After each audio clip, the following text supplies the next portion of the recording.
Honorable Président, merci pour la parole. Honorable Président de l'Assemblée nationale, honorable membre du bureau, distingués collègues, je voudrais prendre cette occasion pour intervenir sur cette question très importante.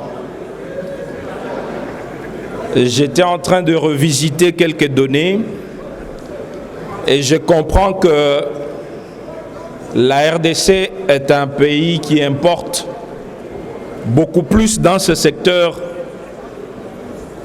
textile. Aujourd'hui, nous pouvons dire 90% de ceux qui ont visité la Turquie sont partis pour importer les habits.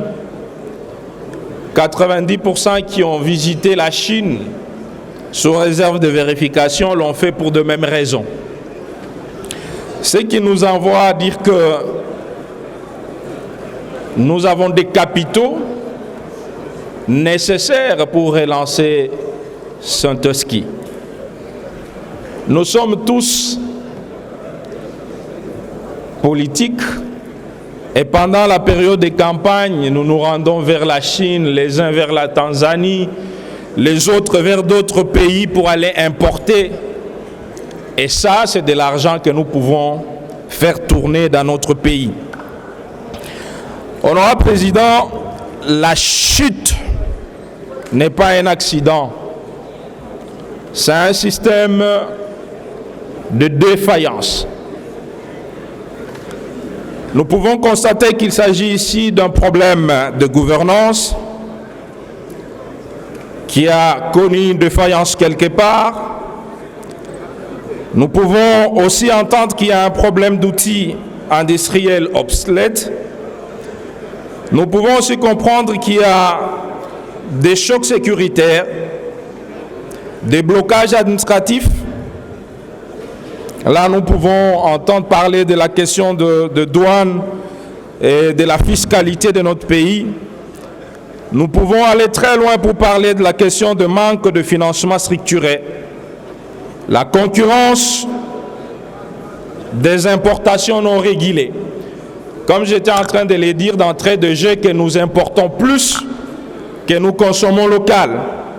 Donc, je pense que Monsieur le ministre qui m'entend dans ce secteur pourrait aussi penser à une politique qui peut nous aider à réguler les importations.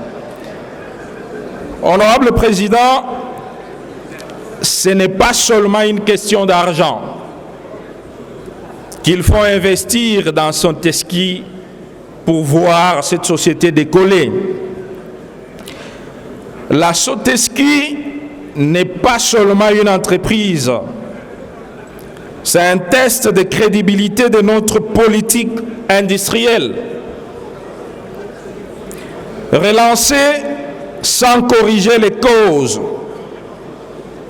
c'est financer l'échec, honorable Président. Je voudrais ici dire que les axes sérieux de cette relance, si nous voulons penser, pour donner une petite contribution sans être beaucoup plus technicien en cette matière-là, mais parlant d'une petite expérience, je pense qu'il faut beaucoup plus miser sur l'audit indépendante, préalable à cet investissement qu'il faut faire. Il faut ici penser à assainir la gouvernance même de cette société.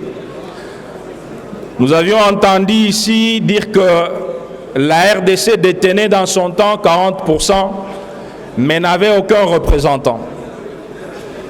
Une question très difficile à comprendre. Est-ce une complaisance, une négligence ou encore un abandon? Il faut ici parler du partenariat industriel crédible, pas seulement politique. Il faut, Excellence, Monsieur le Ministre, penser à la protection du marché local de notre pays avant même de mettre de l'argent là-dedans. Il faut penser à l'intégration avec la filiale coton local, comme l'a dit mes collègues qui m'ont précédé ici. La Sonteski, si je le prononce bien, j'espère qu'avec les données disponibles aujourd'hui, dispose encore des réserves, des cotons et des tissus. C'est déjà un potentiel important. Donc, honorable président, nous pouvons dire que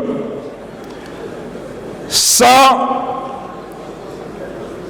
connaître la cause qui a mis la Sonteski par terre, ce sera une illusion de mettre l'argent ou de réinvestir. Si nous voulons relancer réellement ce Teski, telles sont mes petites contributions pour terminer, il nous faut des décisions très courageuses. Relancer sans corriger l'échec, c'est perdre l'argent du gouvernement. Il nous faut d'abord penser à corriger tout ce qui a mis ce Teski par terre. Est-ce que, si j'ai une question à Monsieur le ministre, avons-nous déjà listé tous les problèmes qui a mis cette société à genoux?